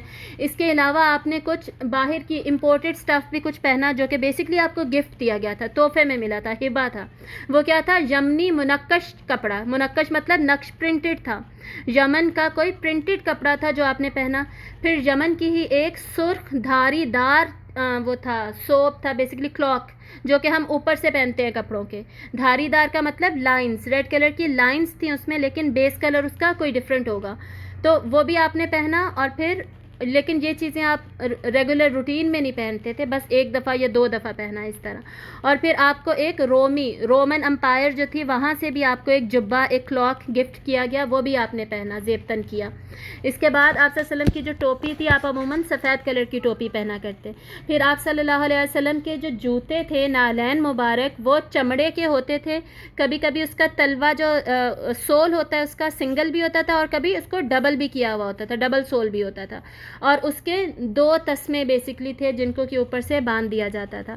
پھر انگوٹھی کا پہننا، آپ صلی اللہ علیہ وسلم نے مسلسل انگوٹھی پہنی، بہت ساری روایات سے یہ ثابت ہے۔ اور انگوٹھی جو تھی وہ آپ کی چاندی کی تھی، اور اس میں جو نگینہ تھا وہ بھی یا تو چاندی کا ہوتا یا پھر حبشی پتھر کا ہوتا، ٹھیک ہے، یہ ہمیں احادیث میں ملتا ہے۔ اس کے علاوہ آپ صلی اللہ علیہ وسلم نے جب مختلف ممالک میں مختلف امپائرز کو خطوط لکھنے شروع کیے، اس کے لیے آپ نے مہر بنوائی تھی، سٹیمپ بنوائی، وہ بھی اپنی انگوٹھی میں بنوائی تھی، اور اس پر کیا لکھا ہوا تھا؟ محمد رسول اللہ، ٹھیک ہے. اس میں سب سے نیچے آپ لکھیے محمد، اس کے اوپر رسول، اس کے اوپر اللہ. اس طرح 3 سٹیپس میں انگوٹھی کے اوپر لکھا ہوا ہوتا تھا. اور آپ صلی اللہ علیہ وسلم عموماً اس کو موڑ کے رکھتے تھے. موڑ کے مطلب جیسے فنگر میں پہنی ہوئی ہے نا، اور آپ نے انگوٹھی دونوں ہاتھوں میں پہنی ہے، دائیں سائڈ پہ بھی بائیں سائڈ پہ بھی. تو جب آپ اس کو پہنتے تو اس کو جو نام لکھا ہوتا تھا اس کو اندر کی طرف، ہتھیلی کی طرف موڑ دیتے تھے. جیسے ہم رنگ پہنے تو اس کا ڈیزائن اندر کی طرف کر دیں. ٹھیک ہے. اس کے بعد آپ صلی اللہ علیہ وسلم کی تقریباً 7 تلواریں تھیں، 7، اور 7 ہی زریں تھیں. زریں کیا ہوتی ہیں؟ وہ جو ہم باڈی کو پروٹیکشن کے لیے پہنتے ہیں، شیلڈ جو ہوتی ہے ہماری، جو باڈی پہ ہمیں پروٹیکٹ کرتی ہے سامنے والے کے وار سے، اٹیک سے. ٹھیک ہے. اور باقی تلواریں تھیں آپ کی. اور ان سب کے نام باقاعدہ ہمیں ان سب کے نام کتابوں میں ملتے ہیں، شمائل الترمذی میں بھی ایون، اور احادیث میں بھی. اور ہمیں پتہ چلتا ہے آپ صلی اللہ علیہ وسلم اپنی چیزوں کے بھی نام رکھتے تھے اور باقی صحابہ بھی رکھتے تھے.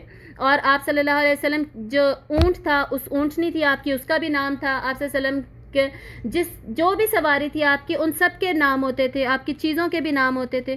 تو یہ سنت بھی ہمیں اپنانی چاہیے. اور ہماری جو محبوب چیزیں ہیں، اب ہم سب اپنے اپنے موبائل کا نام رکھیں گے. ویسے تو ہم سب کے موبائلز کے برانڈز تو ہیں، لیکن ایک ایڈیشنل نام بھی ہم رکھ سکتے ہیں. اور اس سنت کو کسی نہ کسی طریقے سے ہم زندہ کر سکتے ہیں. تو اس کے علاوہ اگلی سلائیڈ پہ جائیے گا. آپ صلی اللہ علیہ وآلہ وسلم بہت زیادہ سادگی پسند تھے، ہر چیز میں سادگی کو پسند کیا کرتے تھے. یہاں تک کہ ہاں جی جی جی جی جی ہاں جی ہاں جی، بہت ہی سمپل ہے. آپ صلی اللہ علیہ وسلم جو انگوٹھی اندر کو کر دیتے ہوں گے، اس کی ایک وجہ تو یہ ہوگی کہ اس پہ محمد رسول اللہ لکھا ہوتا تھا. تو بیسکلی اس کی پروٹیکشن بیسکلی ہو جائے، کسی چیز کو وہ لگ نہ جائے. جیسے ہم چلتے چلتے ہمارا ہاتھ عموماً دیوار کو لگ جاتا ہے، یا کسی بھی چیز کو ہمارا ہاتھ ٹچ کر سکتا ہے، لگ سکتا ہے. تو اس طرح کسی بھی قسم کی بے حرمتی اس کی نہ ہو. ٹھیک ہے. دوسرا اس کی کوئی اور وجہ بھی ہو سکتی ہے. آپ صلی اللہ علیہ وسلم کو بہت زیادہ زینت کا اظہار پسند نہیں تھا، جس سے کہ بیسکلی تکبر کی طرف کو جانا ہو. بہت زیادہ سادگی تھی آپ کے لائف سٹائل میں. ٹھیک ہے. تو اس وجہ سے بھی بہت زیادہ اظہار ہو ان چیزوں کا، یہ بھی آپ کو پسند نہیں تھا. تو ہو سکتا ہے اس وجہ سے آپ اس کو چھپا کے رکھتے ہو. اس کی بہت ساری ریزنز ہو سکتے ہیں. بیسکلی یہ مجھے کسی کتاب میں لکھا ہوا ملا نہیں ہے، تو یہ میں نے جو آپ کو ایکسپلین کیا ہے وہ آپ صلی اللہ علیہ وآلہ وسلم کے مزاج کو نظر میں رکھتے ہوئے ایکسپلین کیا ہے. جیسے میں نے آپ کو بتایا کہ آپ کو یمنی جو کلاک تھا، جبہ، وہ بھی ملا، لیکن آپ نے وہ شاید 2 دفعہ پہنا اور پھر کسی صحابی کو دے دیا. ٹھیک ہے. اسی طرح مزید جو قیمتی چیزیں ملتی تھی آپ وہ فوراً دے دیتے تھے. مزید جو زیور آتا تھا، بیت المال میں آتا تھا، وہ آپ لوگوں میں بانٹ دیتے تھے، خود کچھ بھی نہیں استعمال کرتے تھے. اور آپ صلی اللہ علیہ وسلم فرماتے تھے کہ ہمارے لیے دنیا ہے ہی نہیں، ہمارے لیے آخرت ہے، لوگوں کے لیے دنیا ہے. سمجھ آ رہی ہے؟ تو یہ آپ صلی اللہ علیہ وسلم کے مزاج سے ہمیں پتہ چل رہا ہے کہ یہ آپ صلی اللہ علیہ وسلم ایسا کیوں کرتے ہوں گے.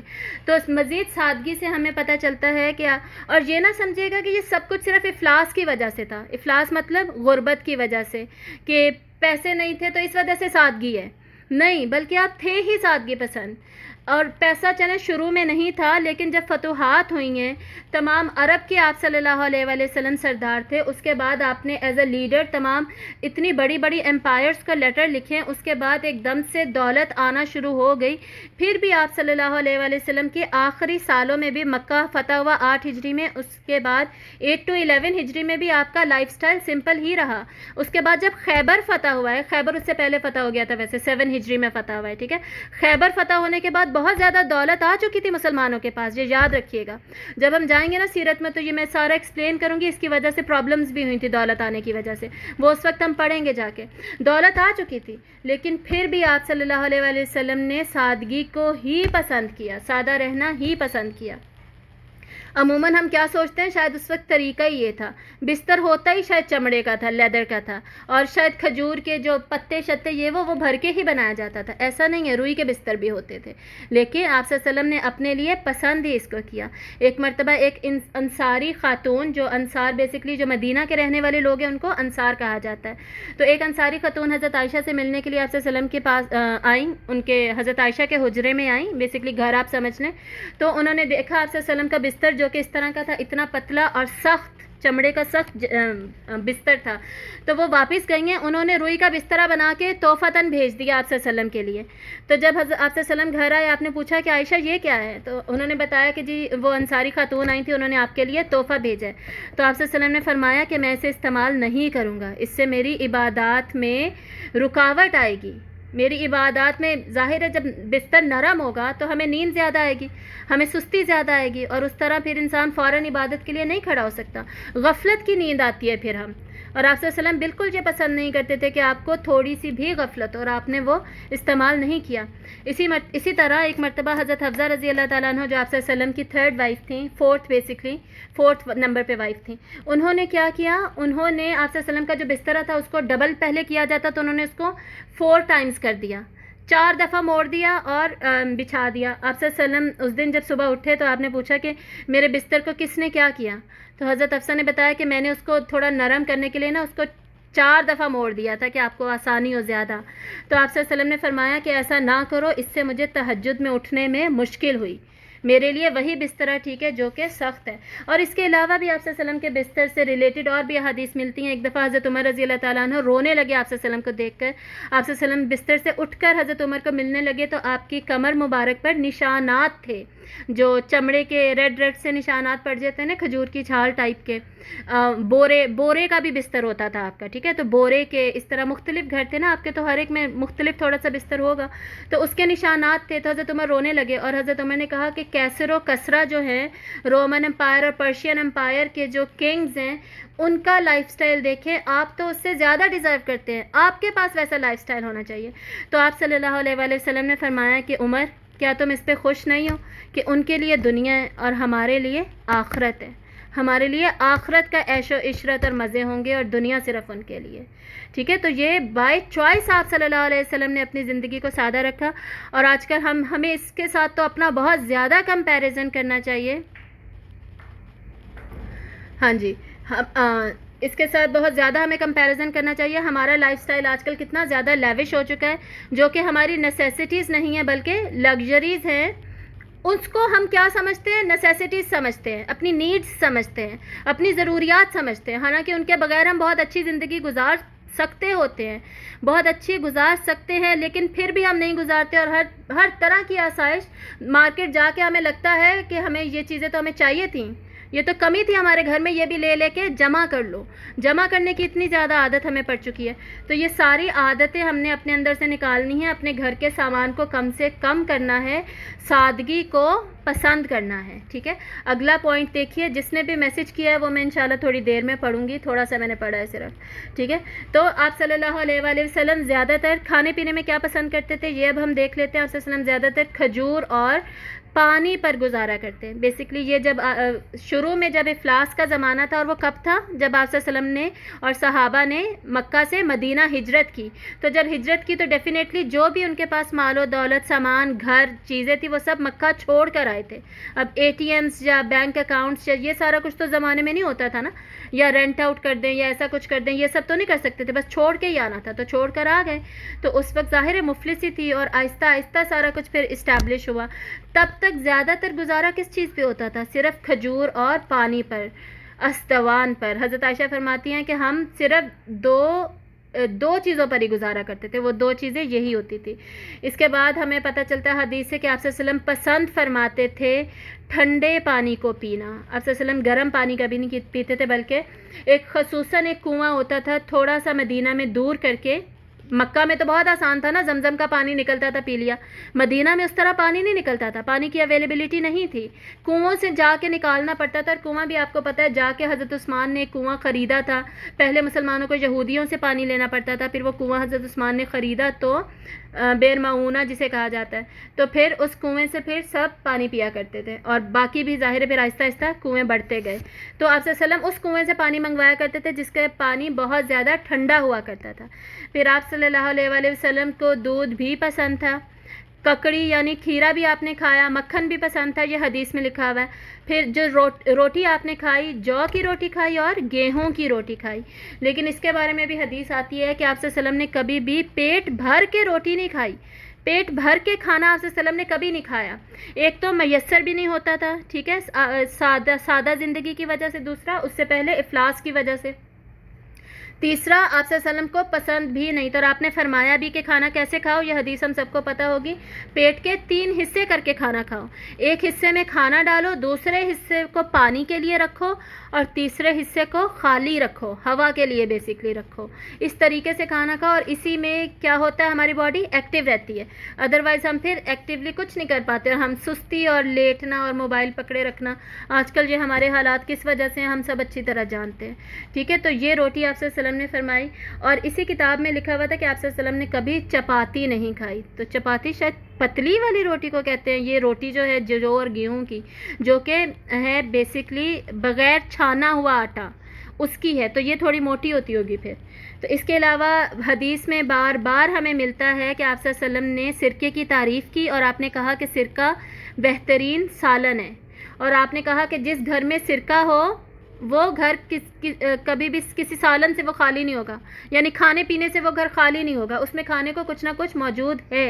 تو آپ صلی اللہ علیہ وسلم صرف سرکے سے, اکیلے سرکے سے بھی روٹی کھا لیا کرتے تھے, بلکہ پسند کرتے تھے اور اس کی تلقین کرتے تھے. اور کدو اور لوکی. ہاں جی,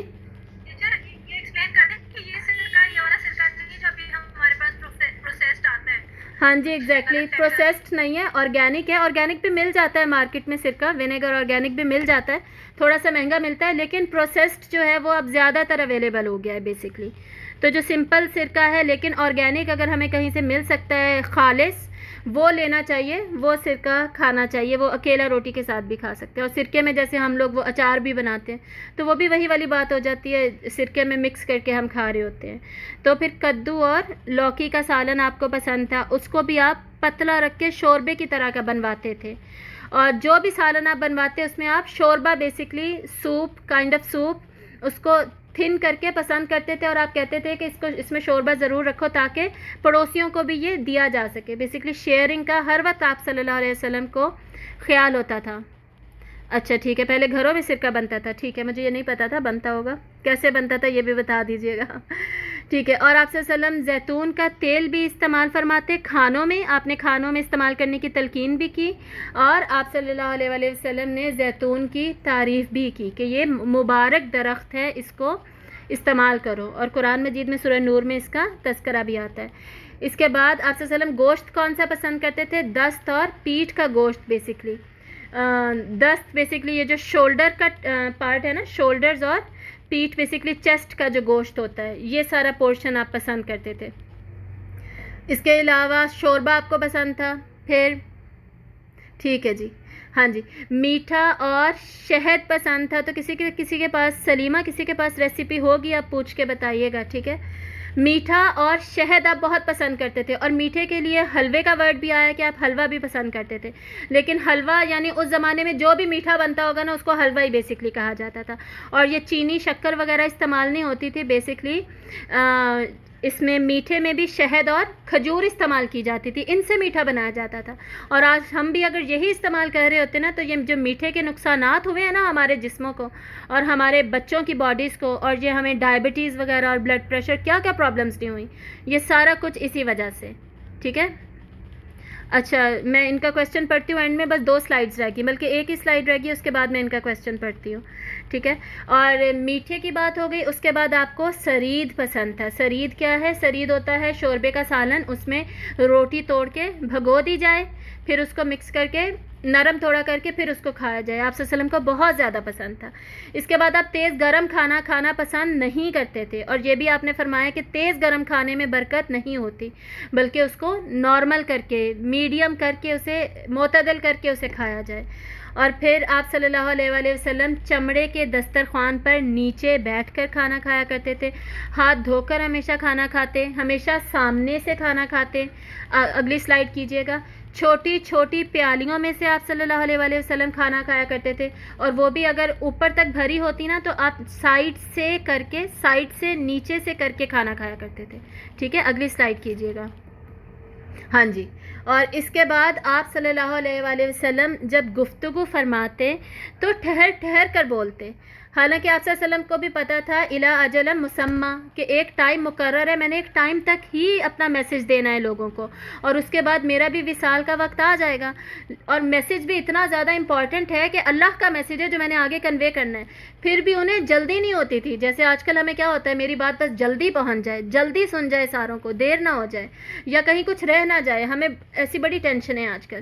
تو لیکن پھر بھی آپ صلی اللہ علیہ وسلم گفتگو ٹھہر ٹھہر کر کرتے، بات کو 2 مرتبہ یا 3 مرتبہ دہراتے، اور ہمیشہ مدلل یعنی دلیل والی بات کرتے، یعنی بے مقصد باتیں نہیں کرتے تھے، غور و فکر کر کے بات کرتے. بلا ضرورت آپ صلی اللہ علیہ وسلم نہیں باتیں کیا کرتے تھے، اور منہ بھر کر بولتے، منہ بھر کر مطلب واضح کر کے، کلیئر کر کے، کلیئرٹی کے ساتھ بولتے تھے. یہ کچھ لوگ منہ کے اندر بولتے ہیں نا، یا ناک میں لے جاتے ہیں تو ان کی بات کلیئرلی سمجھ نہیں آ رہی ہوتی. تو آپ صلی اللہ علیہ وسلم واضح بالکل بولتے تھے. اور پھر آپ صلی اللہ علیہ وآلہ وسلم دنیاوی امور میں کبھی بھی کسی پر غصہ نہیں کرتے تھے، بلکہ اس بات کو، جو بھی بات ہوتی تھی، اس کو اچھے طریقے سے ایکسپلین کرتے اور بیان کرتے جب بھی آپ سے سوال کیا جاتا. اور گفتگو کرتے ہوئے یہ ہاتھ لکھا ہوا ہونا چاہیے تھا، ہاتھ کو حرکت بھی دیتے تھے، تھوڑی تھوڑی ہینڈ موومنٹ ہوتی تھی آپ صلی اللہ علیہ وسلم کی گفتگو کرتے ہوئے. پھر آپ صلی اللہ علیہ وآلہ وسلم کی ہنسی کیا تھی، بہت ساری احادیث میں نا ہنسی کا ورڈ آیا، اور کچھ میں صرف مسکراہٹ، تبسم کا ورڈ آیا. لیکن علماء نے لکھا ہے کہ جہاں پہ ہنسی کا بھی ورڈ آیا نا، وہ بھی اصل میں ہے تبسم ہی، تبسم ہی کو یہ لکھا گیا ہے. تو آپ صلی اللہ علیہ وسلم جب ہنستے تو صرف تبسم فرماتے تھے، یعنی صرف مسکرایا کرتے تھے، اسمائل دیتے تھے. ٹھیک ہے. اور آپ صلی اللہ علیہ وآلہ وسلم صحابہ فرماتے ہیں کہ آپ سے زیادہ ہم نے تبسم فرمانے والا کوئی بھی نہیں دیکھا.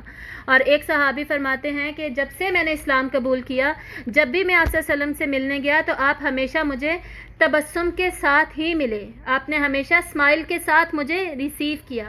تو آج کل یہ بھی عادت ہماری تھوڑی سی ختم ہوتی جا رہی ہے، ہم نے اسمائل کرنا لوگوں پر، لوگوں سے ملتے ہوئے، اسٹرینجر ہے کوئی تو ہم اسے حیرانی سے، پریشانی سے دیکھ رہے ہوتے، یہ مجھ سے کیا کہنے آ گیا، کیا پوچھنا ہے اس نے مجھ سے، اس نے مجھے کیا کہنا ہے. تو آپ صلی اللہ علیہ وسلم کیا کرتے تھے، ہر ایک سے تبسم کے ساتھ بات کرتے تھے. تو ہم نے بھی ظاہر محرم نامحرم کا تو خیال رکھیں گے نا، وہ ساری ڈسکشن فی الحال ہم نہیں کر رہے، جو بھی جن سے ہم نے بات کرنی ہے تو ہم تبسم سے کریں گے، ایک دوسرے خواتین کے ساتھ تبسم کے ساتھ، اسمائل کے ساتھ بات کریں گے.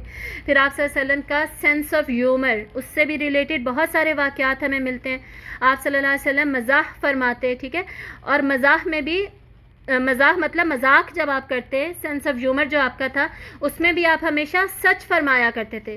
سچ کے علاوہ آپ نے اس میں بھی کبھی کچھ نہیں فرمایا. یہ لاسٹ سلائیڈ ہے، چلے میں 1-2 واقعات آپ کو سنا دیتی ہوں. ایک مرتبہ ایک بوڑھی خاتون آپ صلی اللہ علیہ وسلم کے پاس آئیں اور فرمایا، یا رسول اللہ پلیز دعا کیجئے کہ میں جنت میں جاؤں. تو آپ صلی اللہ علیہ وسلم نے فرمایا کہ بوڑھی عورتیں تو جنت میں نہیں جا سکتی. تو وہ تو رونے ہی لگ گئی نا، پریشان ہی ہو گئی کہ یہ کیا، بوڑھی عورتیں جنت میں نہیں جا سکتی. تو آپ صلی اللہ علیہ وسلم نے فرمایا، میرا مطلب ہے کہ بوڑھی عورتیں جوان ہو کر جنت میں جائیں گی، وہ کم عمر کنواری لڑکیاں بن کر جنت میں جائیں گی، بوڑھی ہوتے ہوئے جنت میں نہیں جائیں گی. تو یہ آپ صلی اللہ علیہ وسلم نے ان کے ساتھ مذاق کیا تھا. اس کے علاوہ اور بھی بہت سارے واقعات ہمیں ملتے ہیں. ایک دفعہ آپ صلی اللہ علیہ وسلم کے پاس ایک صحابی آئے، انہوں نے کہا، یا رسول اللہ مجھے سواری کے لیے اونٹ چاہیے، مجھے کوئی اونٹ دے دیں. تو آپ صلی اللہ علیہ وسلم نے فرمایا کہ ایک صحابی سے کہا کہ اس کو اونٹنی کا بچہ دے دو. تو ان صحابی نے کہا کہ یا رسول اللہ میں بچے کا کیا کروں گا، میں تو سواری کے لیے اونٹ مانگ رہا ہوں. تو آپ صلی اللہ علیہ وسلم نے فرمایا تو کیا اونٹ جو ہے وہ اونٹنی کا بچہ نہیں ہوتا. تو یہ بھی آپ نے ان کے ساتھ مذاق کیا. تو اس طرح آپ صلی اللہ علیہ وسلم کے سینس آف ہیومر کے بہت سارے واقعات ہمیں ملتے ہیں. ایک اور میں آپ کو بتاتی ہوں، بہت پیارا واقعہ ہے. ایک صحابی تھے، زہار ان کا نام تھا. تو ظاہر نام تھا، ظاہر جو تھے، بہت زیادہ ان کا سیرت میں ذکر نہیں آتا، صرف اس ایک واقعہ میں ہمیں ذکر ملتا ہے، اس لیے میں آپ کو سنا رہی ہوں. وہ آپ صلی اللہ علیہ وآلہ وسلم کے لیے نا، وہ کہیں جنگل کی طرف رہتے تھے، ٹھیک ہے، مدینہ کے شہر میں نہیں رہتے تھے. تو وہ جب بھی آپ صلی اللہ علیہ وسلم کے پاس آتے تو وہاں کی سبزی ترکاری لے کر آتے تھے آپ صلی اللہ علیہ وسلم کے لیے تحفتاً. اور جب بھی آپ صلی اللہ علیہ وسلم وہ جب جانے لگتے نا، تو آپ صلی اللہ علیہ وسلم ان کو شہر کی چیزیں تحفتاً دے دیا کرتے تھے، کھانے پینے کی چیزیں. تو یہ اس طرح کا ایک تحفوں کا ایکسچینج ہوا کرتا تھا. تو یہ جو ظاہر تھے، یہ ایک مرتبہ بازار میں، جو مدینہ کا بازار تھا، وہاں پہ کچھ کھڑے ہو کے بیچ رہے تھے، آواز لگا کے، جیسے یہ چیز لے لو، یہ چیز لے لو. تو آپ صلی اللہ علیہ وسلم پیچھے سے آئے اور ان کو ظاہر کو ایسے پیچھے سے پکڑ لیا کہ ان کو وہ نظر بھی نہ آئے کہ کون ہے، اور کہنے لگے کہ یہ غلام ہے، اس کو کون خریدے گا، یہ عبد ہے، اس کو کون خریدے گا۔ اور اس میں بھی دیکھیں آپ صلی اللہ علیہ وسلم نے سچ ہی فرمایا، وہ ویسے تو آزاد تھے، غلام نہیں تھے، لیکن اللہ کے تو عبد ہی تھے نا، اللہ کے تو غلام ہی ہیں ہم سب کے سب۔ تو ایسے آپ صلی اللہ علیہ وسلم نے ان کے ساتھ مذاق کیا کہ کون اس عبد کو خریدے گا مجھ سے، لے لے۔ تو جب انہوں نے دیکھا پیچھے کہ یہ کون ہے، انہوں نے دیکھا کہ آپ صلی اللہ علیہ وسلم ہیں، تو وہ فوراً آپ صلی اللہ علیہ وسلم سے گلے ملنے لگے کہ جتنا زیادہ برکت حاصل کر سکتے ہیں آپ صلی اللہ علیہ وسلم سے کر لیں۔ اور پھر انہوں نے فرمایا صحابی نے کہ یا رسول اللہ، اگر آپ مجھے بیچیں گے تو آپ کو کچھ بھی نہیں ملے گا، میں تو بڑا سستا ہوں، میری تو کوئی قیمت ہی نہیں ہے۔ تو آپ صلی اللہ علیہ وسلم نے فرمایا کہ لوگوں کی نظر میں تمہاری کوئی قیمت نہیں ہوگی، لیکن اللہ کی نظر میں تم بہت قیمتی ہو۔ تو اتنی خوبصورت یہ حدیث ہے، اور ہمیں ان صحابی کے بارے میں کچھ بھی نہیں پتہ، لیکن کیا ہی سوچیں، کیا درجہ، کیا رتبہ، اور کیا آپ صلی اللہ علیہ وسلم نے انہیں خوشخبری دی، کیا عبادت ہوگی ان کی، کیا معاملات ہوں گے ان کے، کہ اتنا انہوں نے، آپ صلی اللہ علیہ وسلم نے ان کو اتنی بڑی خوشخبری دی الحمدللہ۔ اور یہ آج کا لیسن تھا ہمارا، اس میں ہم نے شمائل النبی، خصائص النبی، خصائل النبی اور اسماء النبی صلی اللہ علیہ وآلہ وسلم ڈسکس کیے، تاکہ مزید آپ صلی اللہ علیہ وآلہ وسلم سے تعارف جو ہے ہمارا وہ اسٹرانگ ہو جائے، مضبوط ہو جائے۔ اور یہ سب جانتے سمجھتے ہوئے اب ہم سیرت النبی کو باقاعدہ آغاز کریں گے، اور اگلی کلاس میں ہم کیا پڑھنے والے ہیں انشاءاللہ، عرب کی ہسٹری سے سٹارٹ کریں گے، اس کی جغرافیکل لوکیشن، اور اس کے بعد اس کی ریلیجیس سچویشن کیا تھی، کون سے مذاہب وہاں پہ فالو ہو رہے تھے، کیا کچھ تھا، یہ سارا کچھ۔ جی، یہ خوابوں کے بارے میں واقعی میں نے پوائنٹ لکھا ہوا تھا، یہ رہ گیا۔ آپ صلی اللہ علیہ وسلم خوابوں کے بارے میں بھی، جب بھی آپ صلی اللہ علیہ وسلم فجر کے بعد مجلس لگایا کرتے تھے، اور اس میں ہمیشہ خوابوں کے بارے میں پوچھا کرتے تھے۔ گفتگو میں جب ہم نے پوائنٹ پڑھا تھا نا، اس میں میں نے بتایا تھا کہ سب سے پوچھتے تھے کہ کس نے آج کی رات کو کون سا خواب دیکھا، اور پھر آپ صلی اللہ علیہ وسلم اس کی تعبیر بتایا کرتے تھے، ٹھیک ہے۔ تو خوابوں کو ڈسکس کرنا، پوچھنا، بتانا بہت اچھی خوشائند بات ہے، لیکن اس میں ہمیں یہ یاد رکھنا چاہیے کہ خواب 3 قسم کے ہوتے ہیں، یہ ہمیں حدیث سے پتہ چلتا ہے، ٹھیک ہے۔ آپ صلی اللہ علیہ وسلم نے خود ہمیں بتایا کہ خواب جو ہیں وہ 3 قسم کے ہیں۔ پہلی قسم کون سی ہے؟ مبشرات۔ اور آپ صلی اللہ علیہ وسلم نے یہ بھی فرمایا کہ نبوت میں سے اگر کوئی چیز باقی رہ گئی ہے نا، نبیوں کے خصائل میں سے کوئی چیز اگر باقی رہ گئی ہے، وہ خواب ہے، سچے خواب، کہ نبیوں کو سچے خواب آیا کرتے تھے، وہ لوگوں کو اب بھی آتے ہیں۔ تو ایک خواب ہوں گے مبشرات، جو اللہ کی طرف سے ہوں گے۔ سیکنڈ کائنڈ آف خواب ڈریمز کیا ہیں؟ جو کہ شیطان ہمیں مختلف امیجز دکھاتا ہے، ہمیں پریشان کرنے کے لیے، ہمیں ڈپریس کرنے کے لیے، ہمیں عبادات وغیرہ سے ہٹانے کے لیے، ہمیں اپنے گول ایمبیشن سے دور کرنے کے لیے، ٹھیک ہے۔ اس کے علاوہ تیسری ٹائپ آف خواب کون سے ہیں جو ہم ڈریمز دیکھتے ہیں؟ وہ ہیں ہمارے اپنا تخیل، اپنی سوچ، اپنے خیالات، اپنی امیجینیشن، بیسکلی جو ہم روز دیکھتے ہیں یا سوچ رہے ہوتے ہیں وہی ہمیں خواب میں دیکھ لیتے ہیں۔ تو پتہ کیسے چلتا ہے کون سا خواب کتنا سچا ہے؟ ایک تو شیطان، جو بھی الٹی چیزیں ہمیں نظر آئیں گی نا، گھبرانے، پریشان کرنے والی، وہ عموماً شیطان کی طرف سے ہوتی ہیں۔ اور عموماً ہم نے دیکھا ہے کہ جو خواب آپ کو ویوڈ ڈیٹیلز کے ساتھ، کلیئرٹی کے ساتھ یاد رہتے ہیں نا، وہ عموماً سچے خواب ہوتے ہیں۔